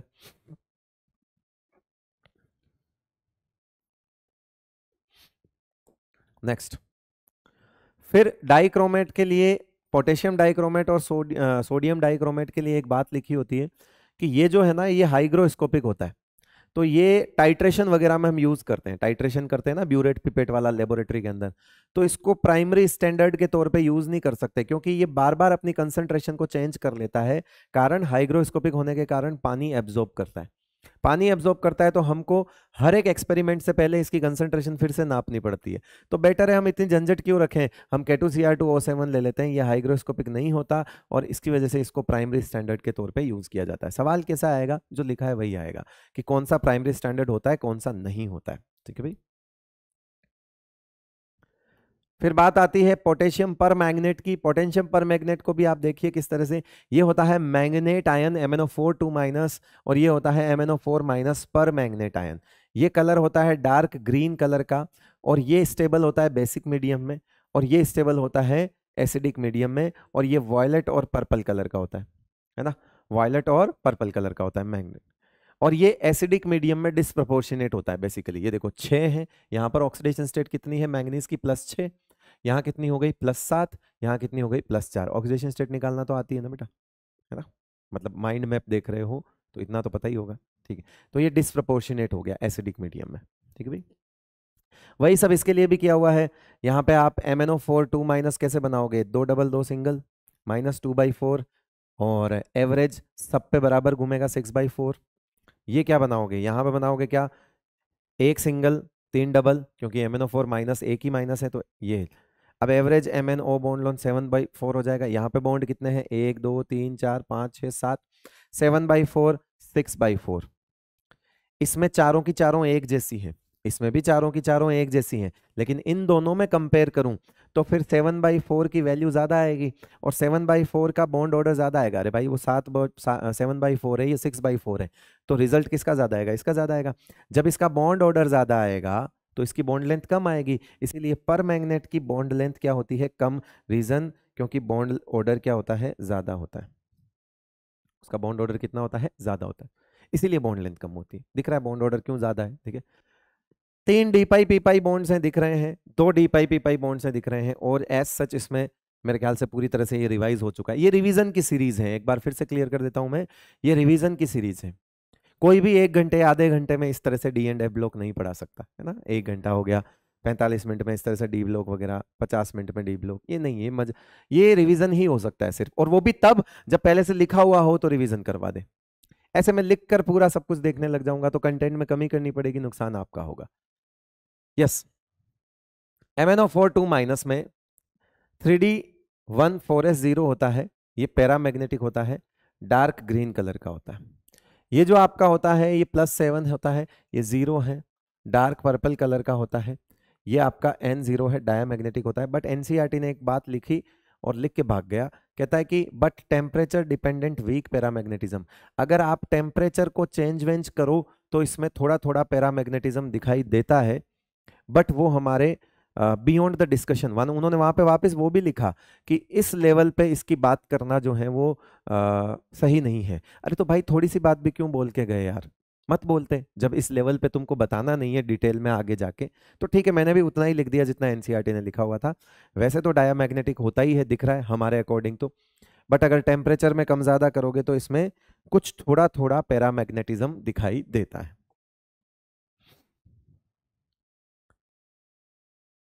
फिर आती है बात प्रॉपर्टीज की। ऑक्सीडाइजिंग पावर, दोनों के दोनों स्ट्रॉन्ग ऑक्सीडाइजिंग एजेंट होते हैं, K2Cr2O7 KMnO4। Reason, both are present in higher oxidation state, +7 +6। जो अपनी हाईएस्ट ऑक्सीडेशन स्टेट में होता है उससे आप और ज्यादा तो जाने की कोशिश नहीं कर सकते, यानी कि वो और इलेक्ट्रॉन तो देगा नहीं, तो वो क्या करेगा, खाएगा ही। जो खाता है उसका क्या होता है, रिडक्शन, खुद का रिडक्शन ही करेंगे ये, है ना, खुद का रिडक्शन ही करेंगे। अब इलेक्ट्रॉन तो देंगे नहीं तो खुद का रिडक्शन करेंगे, जिसका खुद का रिडक्शन होता है वो क्या होता है बेटा, ऑक्सीडाइजिंग एजेंट होता है। तो ये दोनों के दोनों स्ट्रॉन्ग ऑक्सीडाइजिंग एजेंट होते हैं। ये ज्यादा स्ट्रॉन्ग होता है कारण ये 7 से 2 में आता है तो D5 स्टेबल कॉन्फ़िगरेशन अचीव कर लेता है। मैंगनीज +2 में क्या हो जाता है बेटा, D5 स्टेबल कॉन्फ़िगरेशन हो जाता है। तो इसीलिए इसको एक चस्का होता है कि मैं इलेक्ट्रॉन जल्दी खाऊंगा क्योंकि मेरे को +2 में जाना है, तो get easily reduce to achieve stable D5 configuration, इसका रिडक्शन इजी हो जाता है, तो ये ज्यादा अच्छा ऑक्सीडाइजिंग एजेंट हुआ। तो यहां पे देखो ऑर्डर ऑफ ऑक्सीडाइजिंग पावर में MnO4- को Cr2O7 2- से ज्यादा बताया गया। तो यहाँ पर मैग्नेट डाइक्रोमेट से ज्यादा स्ट्रॉन्ग होता है, आता वो भी है, वो भी स्टेबल है ना, लेकिन ये ज्यादा स्टेबल है। फिर यहाँ पे मैंने ओवरऑल एनसीईआरटी में एक ऑर्डर दिया हुआ है, वो मैंने दिया, इन दोनों के बीच में Cl2 बैठता है, यानी कि MnO4- के बाद Cl2 then Cr2O7 and then VO2+ जो है उसमें आता है बेटा, ठीक है भाई। ये सॉल्ड एग्जाम्पल दिया हुआ है एक एनसीईआरटी में, एक सॉल्ड एग्जाम्पल दिया हुआ है जिसमें Cl2 वाला केस नहीं है, इन तीनों की ऑक्सीडाइजिंग प्रॉपर्टी पूछी हुई है, तो वो मैंने उसमें Cl2 भी ऐड कर लिया है आपके लिए, थोड़ा देख लेना उसको, और प्लीज जो पढ़ चुके हैं वही ये सीरीज देखें। ऑक्सीडाइजिंग रिएक्शन है ना, ऑक्सीडाइजिंग रिएक्शंस की बात करते हैं, सारी की सारी ऑक्सीडाइजिंग रिएक्शन है। एसिडिक मीडियम में ये Mn+2 कलरलेस हो जाते हैं, जो भी +2 से +3 में जा सकता है ये तो हो गया ऑक्सीडाइज, +2 से +4 ऑक्सीडाइज, तो ये कौन है, ऑक्सीडाइजिंग एजेंट है। डार्क पर्पल से सीधा कहाँ आ जाएगा, कलरलेस में आ जाएगा, डार्क पर्पल से कौन सा आ जाएगा, कलरलेस में आ जाएगा। ये देखो H2S oxalate CO2 NO2- NO3- SO2 SO4 - ClBr- Cl2Br2I2, तो ये सब ऑक्सीडाइजिंग रिएक्शन ही तो है। MnO4- न्यूट्रल और फेंटली, फेंटली मतलब वेरी लेस बेसिक में ये +4 में जाता है। कहाँ जाता है बेटा? ये +4 में जाता है, MnO2 में जाता है, वहां पे वो Mn+2 में जा रहा है, दोनों में ही रिडक्शन हो रहा है। बट देखना फर्क क्या है, iron same, tin same, oxalate same, ये सेम, ये जो है आपका SO4 में ये चेंज है। चेंज क्या है वो देख लेना, I- से एसिडिक मीडियम में I2 बना, लेकिन वीक बेसिक मीडियम में I- से IO3- बन गया, यानी कि इसने -1 से कहां पहुंचा दिया? +5 में पहुंचा दिया, ज्यादा ऑक्सीडाइज करता है इसको, आयोडेट आयन में पहुंचा दिया इसको। किस में पहुंचा दिया बेटा? आयोडेट आयन में पहुंचा दिया, जबकि वहां पर -1 से सिर्फ 0 में ही पहुंचा पाया था। तो ये एक मेजर डिफरेंस है जिसको मैंने अलग से बॉक्स बना के हाईलाइट किया गया है। डाइक्रोमेट की भी ऑक्सीडाइजिंग पावर की बात कर लेते हैं। एसिडिक मीडियम में ये Cr+3 में कन्वर्ट हो जाएगा, ग्रीन कलर आ जाएगा, ऑरेंज से ग्रीन हो जाएगा, तो समझ जाना रिएक्शन हो गई। Fe+2 से +3 में चला जाएगा, Sn+2 से +4 में चला जाएगा, I- को ये I2 में कन्वर्ट कर देता है, H2S को ये H2- को ये 0 में कन्वर्ट कर देता है, Cl- को ये Cl2 में नहीं कर पाता, क्योंकि अभी थोड़ी देर पहले बताया था कि इससे तगड़ा MnO4- है, बट Cr2O7 जो है वो इससे पीछे बैठता है ऑक्सीडाइजिंग पावर में। यानी कि ये इससे इलेक्ट्रॉन छीन सकता है बेटा, लेकिन ये जो है डाइक्रोमेट इससे इलेक्ट्रॉन नहीं छीन सकता, इसीलिए Cl- के साथ ये वाली रिएक्शन नहीं दिखाया था। Br- के साथ दिखा देगा, I- के साथ दिखा देगा, ऊपर लिखी हुई है, ठीक है। तो ये चीज है, इस वजह से Cl- को Cl2 में कन्वर्ट नहीं कर पाएगा। फिर ये देखो एक सवाल कि अगर ऑरेंज कलर का Cr2O7 डाइक्रोमेट आयन है, CO2 के साथ रिएक्शन करते हैं तो कुछ नहीं होता। ये कहता है मैं भी अपनी मैक्सिमम ऑक्सीडेशन स्टेट +4 में हूं, ये कहता है मैं भी +4 में। जब दोनों ही अपनी हाईएस्ट ऑक्सीडेशन स्टेट में है तो कोई किसी का कुछ नहीं बिगाड़ सकता, इसीलिए इसकी रिएक्शन इसके साथ नहीं होती। तो जब Cr2O डाइक्रोमेट के अंदर जब CO2 को मिलाया जाता है तो कोई कलर चेंज नहीं होता। वहीं अगर SO2 को मिक्स किया जाए, SO2 गैस को मिक्स किया जाए, तो क्योंकि SO2 जो है अभी +4 में है और ये +6 में जा सकती है, यानी कि ये अपना ऑक्सीडेशन करवा सकता है सल्फर, मतलब ये रिड्यूसिंग एजेंट का काम कर सकता है, तो इसने क्रोमियम को +3 में ले लिया। यहां रिएक्शन हो गई, ग्रीन कलर आ गया। फाइनली ये जो कंपाउंड बनता है ये ऐसा बनता है, क्रोमियम +3 में चला गया और SO2 जो है वो SO4 यानी +6 में आ गया। अब करना क्या है, इसका इधर -2 चार्ज और +3 चार्ज ऐसा कंपाउंड बना दो, ये ग्रीन कलर का कंपाउंड होता है। क्यों? क्योंकि क्रोमियम इसमें कहां पर है? +3 में। अगर मीडियम बेसिक करोगे तो बेसिक मीडियम में डाइक्रोमेट से क्या हो जाता है? क्रोमेट बन जाता है, अभी स्टार्टिंग में तो बताया था। तो ऑरेंज से क्या हो जाएगा बेटा? येलो कलर बन जाएगा। दो इंपॉर्टेंट बातें जहां से सवाल आ सकता है, highest oxidation state, higher oxidation state of manganese can be stabilise in the presence of high electronegativity elements like F and O। पहले जनरल बात करी, दो को एक साथ बोला कि भाई हायर ऑक्सीडेशन स्टेट जो होती है मैंगनीज की, वो हाई इलेक्ट्रोनेगेटिव एलिमेंट्स जैसे फ्लोरीन और ऑक्सीजन के साथ स्टेबल ज्यादा होती है, ठीक है। फिर किसी ने पूछा सर फ्लोरीन ऑक्सीजन में भी किसकी ज्यादा होती है? तो देखो, सिर्फ एक चीज की वजह से फ्लोरीन की इलेक्ट्रोनेगेटिविटी ऑक्सीजन से ज्यादा है, लेकिन फिर भी वो फ्लोरीन ऑक्सीजन से पीछे रह गया। क्यों? Higher oxidation state of manganese is more stable with oxygen as compare to fluorine due to multiple bond formation capability of oxygen. यानी कि ऑक्सीजन क्या करता है, भले ही उसकी EN कम हो, फ्लोरीन से कम हो, ठीक है, ज्यादा फर्क है नहीं, 0.5 का ही फर्क है, ऑक्सीजन की 3.5 होती है और फ्लोरीन की 4 होती है। लेकिन फ्लोरीन की एक कमी है, वो सिर्फ सिंगल बॉन्ड बना सकता है। ऑक्सीजन की एक खासियत है कि उसकी इलेक्ट्रोनेगेटिविटी भले ही कम हो, लेकिन वो डबल बॉन्ड बना सकता है। डबल बॉन्ड बनाने का मतलब वो एक ऑक्सीजन 2 बॉन्ड बनाएगा तो स्टेरिक हिंड्रेंस नहीं होगा, अगले के बॉन्ड बनाने की भूख जो है वो एक के साथ 2 हो जाएगी। दूसरा, एक जुड़ेगा अगले पे +2 चार्ज चढ़ाएगा, फ्लोरीन जुड़ेगा तो अगले पे केवल +1 ही चढ़ाएगा। तो अगर आप किसी के +7, आप अगर मान लो आप किसी को +6 ऑक्सीडेशन स्टेट में ले जाना चाहते हो तो 6 फ्लोरीन जोड़ने पड़ेंगे, स्टेरिक हिंड्रेंस हो सकता है। लेकिन वहीं पे अगर आप ऑक्सीजन के साथ +6 लाना चाहते हो, सिर्फ 3 ऑक्सीजन जोड़ने पड़ेंगे, जैसे SO3 हो गया, +6 आ गया।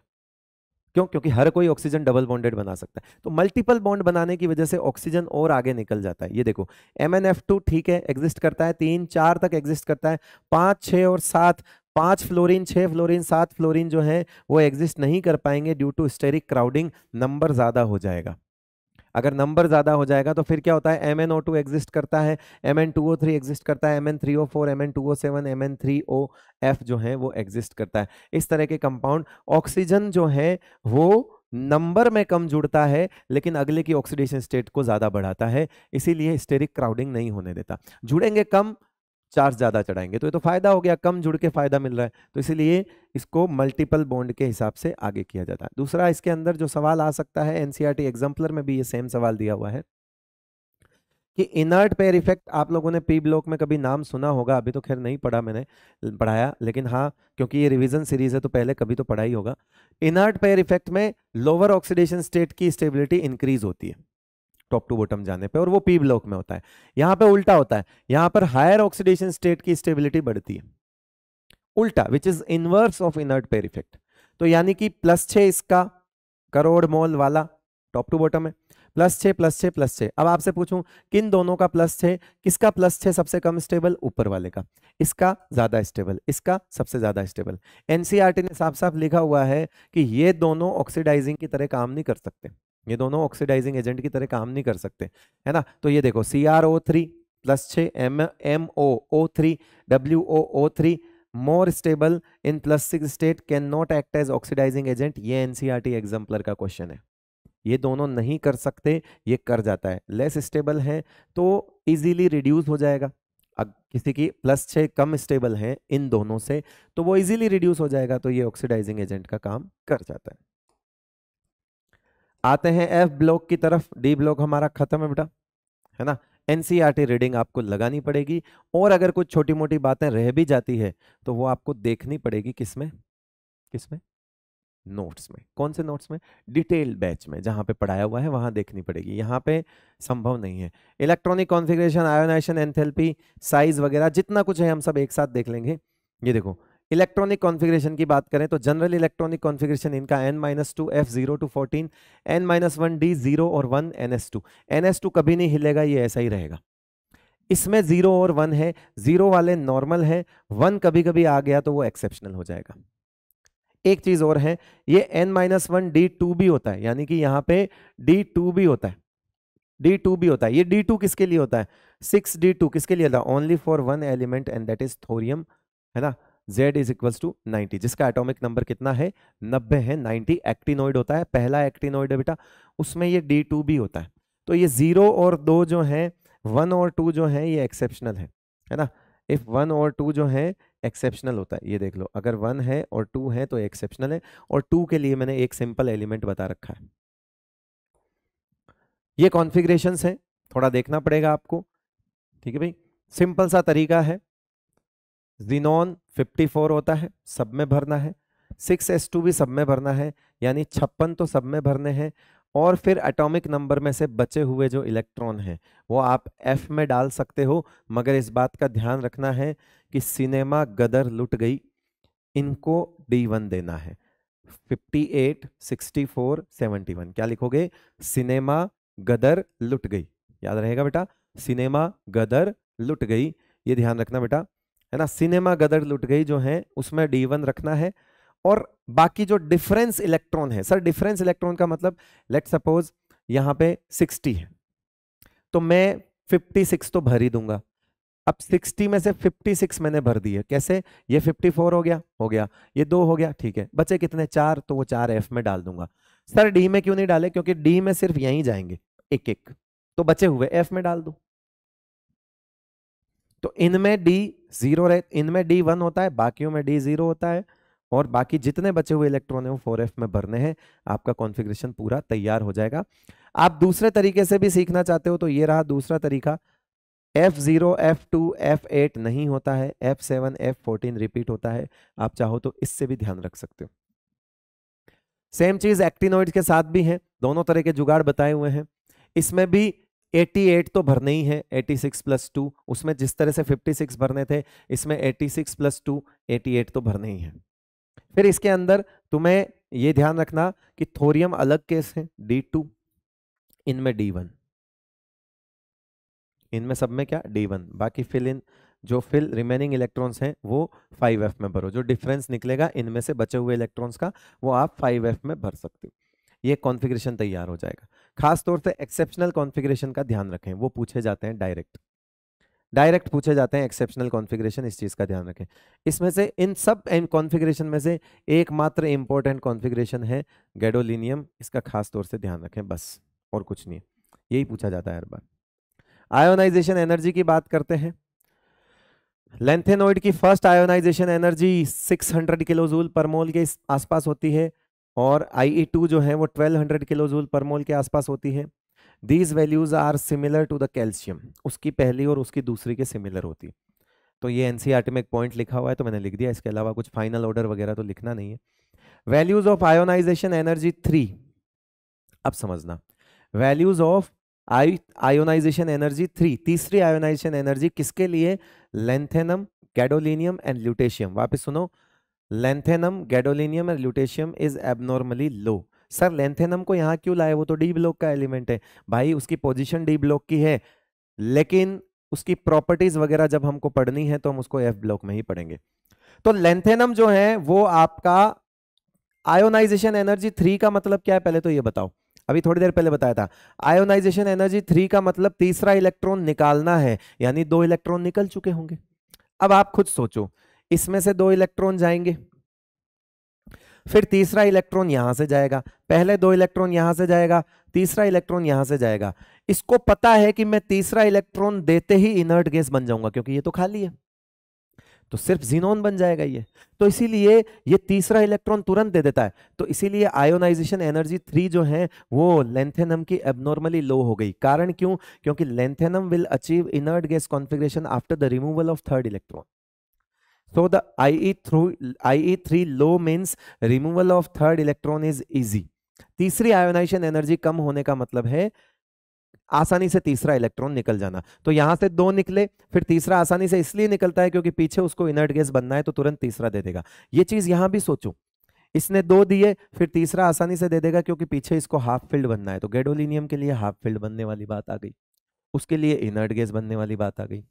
ल्यूटेशियम के लिए 2 यहां से गए, तीसरा ये तुरंत देगा, क्यों? क्योंकि जब तीसरा निकलेगा तो ये 4f14 बच जाएगा पीछे। तो आप समझो तीनों की अपनी अपनी वजह है जिसकी वजह से तीनों की आयोनाइजेशन एनर्जी 3 जो है वो क्या होती है? लो रहती है। ये तीसरा इलेक्ट्रॉन देने के बाद इनर्ट गैस बन जाएगा, ये तीसरा इलेक्ट्रॉन देने के बाद हाफ फिल्ड बन जाएगा, वो तीसरा इलेक्ट्रॉन देने के बाद फुल फिल्ड बन जाएगा। तो इसीलिए वजह अलग अलग है और कारण जो रिजल्ट है वो सेम आता है कि आयोनाइजेशन एनर्जी इन तीनों की तीसरी आयोनाइजेशन एनर्जी एबनॉर्मली लो होती है as compare to ionisation energy, third ionisation energy of other elements, है ना। बाकी एलिमेंट्स की थर्ड आयोनाइजेशन एनर्जी के कंपैरिजन में इनकी थर्ड आयोनाइजेशन एनर्जी क्या होती है बेटा? कम होती है। लेंथेनॉइड्स की बात करते हैं। आप सभी जानते हैं इलेक्ट्रॉन्स किस में भरे जाते हैं? 4f में। Poor sigma of 4f electron, 4f में इलेक्ट्रॉन भर रहे हैं जिनका सिग्मा क्या होता है? कम, जेड इफेक्टिव बढ़ता है, कॉन्ट्रैक्शन बढ़ता है, इसी को बोलते हैं लेंथेनॉइड कॉन्ट्रैक्शन। यहाँ पे 5f में इलेक्ट्रॉन भरे जाते हैं, more poor sigma of 5f as compare to than 4f, मतलब लेंथेनॉइड की तुलना में यहाँ पे सिग्मा और कम है, और कम है तो और ज्यादा जेड इफेक्टिव बढ़ेगा, इसीलिए कॉन्ट्रैक्शन यहां और ज्यादा लगेगा। यही कारण है कि एक्टिनॉइड कॉन्ट्रैक्शन और लेंथेनॉइड कॉन्ट्रैक्शन में एक्टिनॉइड कॉन्ट्रैक्शन ज्यादा पावरफुल होता है। क्यों? क्योंकि वहां पर शील्डिंग और पुअर हो रही है तो जेड इफेक्टिव और ज्यादा बढ़ेगा। ठीक है भाई। कॉमन ऑक्सीडेशन स्टेट +3 होती है, ये लोग वेरिएबल ऑक्सीडेशन स्टेट ज्यादा शो नहीं करते। वेरिएबल ऑक्सीडेशन स्टेट शो करते हैं, हालांकि इनकी भी जो कॉमन ऑक्सीडेशन स्टेट है वो +3 ही होती है, लेकिन ये वेरिएबल ऑक्सीडेशन स्टेट शो करते हैं। मैक्सिमम ऑक्सीडेशन स्टेट +7 दिखाई जाती है न्यूज़पेपर पुराने से, है ना। NPPU से जो है वो +7 मैक्सिमम ऑक्सीडेशन स्टेट इनकी दिखाई जाती है। ठीक है भाई, ये सब इंफॉर्मेशन है। इस चैप्टर को, इस लेक्चर को 10 बार सुन लीजिएगा, नोट्स को 10 बार पढ़ लीजिएगा। साइज में एक्टिनॉइड ज्यादा होते हैं क्योंकि इनका n जो है वो 7 है और इनका n जो है वो 6 है। साइज की अगर बात करें तो एक्टिनॉइड्स की साइज ज्यादा होती है तो एक्टिनॉइड्स की EN कम होगी। तो more basic hydroxides than lanthanoids, lanthanoid के हाइड्रोक्साइड और एक्टिनॉइड के हाइड्रोक्साइड में एक्टिनॉइड के हाइड्रोक्साइड ज्यादा बेसिक होंगे। साइज बढ़ने से आयोनाइजेशन एनर्जी कम होगी एक्टिनॉइड्स की, ज्यादा more reactive than lanthanoids, actinoids are more reactive than lanthanoid, इतने ज्यादा रिएक्टिव कि वो होते ही सारे क्या है, रेडियो एक्टिव है, बहुत ज्यादा रिएक्टिव है, हम ज्यादा इसकी स्टडी पढ़ ही नहीं पाते। Basic character of lanthanoids, lanthanum hydroxide से ल्यूटेशियम हाइड्रोक्साइड तक की अगर हम बात करें तो इधर से इधर जाने पर साइज क्या हो रही है, डिक्रीज।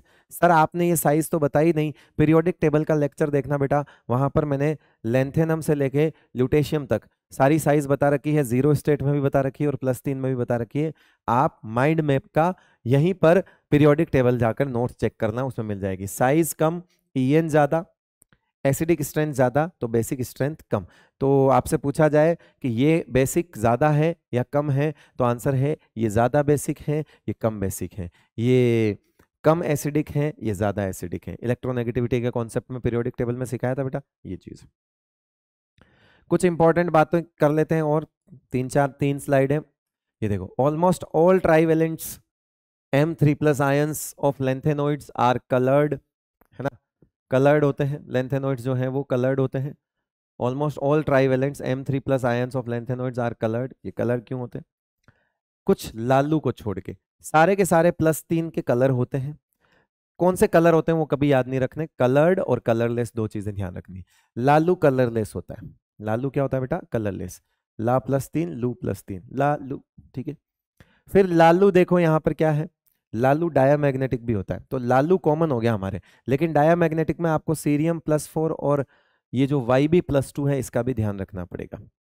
सीरियम +4 और YB+2, उसका कारण है ये दोनों F14 होते हैं, ये दोनों F0 होते हैं, अनपेड इलेक्ट्रॉन 0 हो जाएगा तो ये डायामैग्नेटिक हो जाएंगे।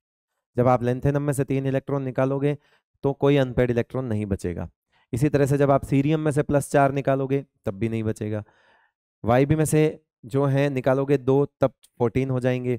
ल्यूटेशियम में से 3 निकालोगे तो 14 बच जाएंगे, अभी पीछे बताया भी था थर्ड आयोनाइजेशन एनर्जी के केस में, तो वो डायामैग्नेटिक हो जाएंगे। ये लेंथ जो जितने लेंथेनम्स होते हैं, है ना, वो किस तरह से रिएक्शंस कर करके कौन कौन से कंपाउंड बनाते हैं ये आपको लर्न करना पड़ेगा। ये एज इट इज ग्राफ है ना। +3 इनकी कॉमन ऑक्सीडेशन स्टेट होती है, मैंने सिखा रखा है कैसे बनेगा। Ln2O3 कैसे बना, इसका +3 ऑक्सीजन का -2 तो Ln2O3। इसी तरह से यहाँ पे Ln2S3 बन जाएगा। ये सब सिखा रखा है मैंने, आप एक बार देखोगे नोट्स समझ आ जाएगा बेटा, है ना। सिंपल है, कुछ चीजें बिना मतलब डायरेक्ट नोट्स को देख के भी हो सकती है, आप फिक्र ना करें।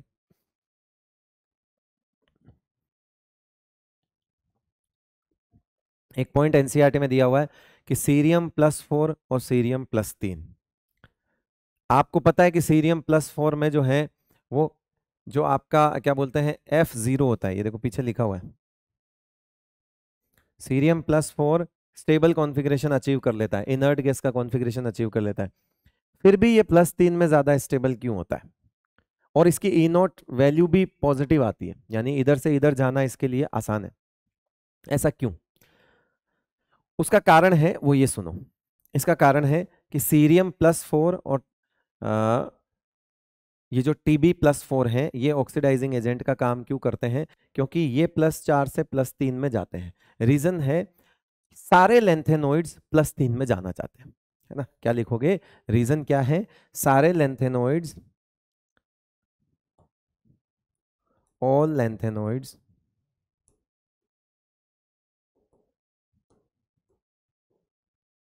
वॉन्ट्स +3 ऑक्सीडेशन स्टेट, है ना। इनकी यूनिटी है कि इनको +3 बहुत पसंद है, पसंदीदा है, कॉमन ऑक्सीडेशन स्टेट है। तो इनके लेंथेनॉइड्स में सारे जो इनकी लेंथेनॉइड्स होते हैं ये सब क्या करते हैं, all lanthanoids are,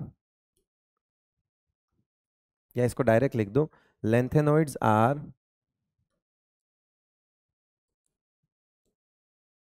more stable in +3 oxidation state, है ना। +3 ऑक्सीडेशन स्टेट में ज्यादा स्टेबल होते हैं। इसी कारण से ये 4 वाले भी 3 में आना पसंद करते हैं और ये 2 वाले भी 3 में जाना पसंद करते हैं। तो जब 4 वाले 3 में जाना पसंद करेंगे तो ऑक्सीडाइजिंग एजेंट हो जाएंगे, और जब 2 वाले 3 में जाना पसंद करेंगे तो रिड्यूसिंग एजेंट हो जाएंगे। कॉन्फ़िगरेशन हो गया, कोई मायने ही नहीं रखता इनके लिए कॉन्फ़िगरेशन, इनका सिस्टम एक सीधी सी बात है, भाई ने बोला करने का तो मतलब करने का, है ना। मतलब इनकी यूनिटी है कि सब लोग मिलके +3 में ही रहेंगे। कॉन्फ़िगरेशन के हिसाब से ये सब स्टेबल हैं, लेकिन ये फिर भी 3 में ही जाएंगे। ये भी कॉन्फ़िगरेशन के हिसाब से स्टेबल हैं, लेकिन ये फिर भी 3 में ही जाएंगे। तो 2 वाले 3 में जाते हैं तो रिड्यूसिंग एजेंट है, और 4 वाले 3 में जाएंगे तो मतलब इलेक्ट्रॉन खाएंगे, यानी कि इलेक्ट्रॉन खाएंगे तो खुद का क्या करवाएंगे, रिडक्शन, खुद का रिडक्शन करवाएंगे तो क्या कहलाएंगे बेटा, ऑक्सीडाइजिंग एजेंट।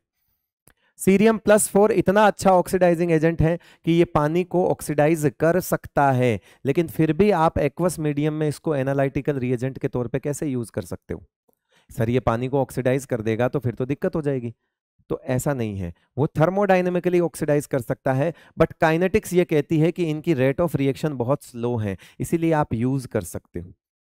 इसीलिए आप क्या कर सकते हो, यूज कर सकते हो। काइनेटिक्स ये कहती है कि इन दोनों के बीच में हाँ दुश्मनी है। सीरियम +4 ऑक्सीडाइज कर सकता है पानी को, वाटर को, मतलब वाटर में प्रेजेंट ऑक्सीजन के -2 से इलेक्ट्रॉन छीन के उससे ऑक्सीजन रिलीज करवा सकता है, 0 में ले जा सकता है उसको, ऑक्सीजन को।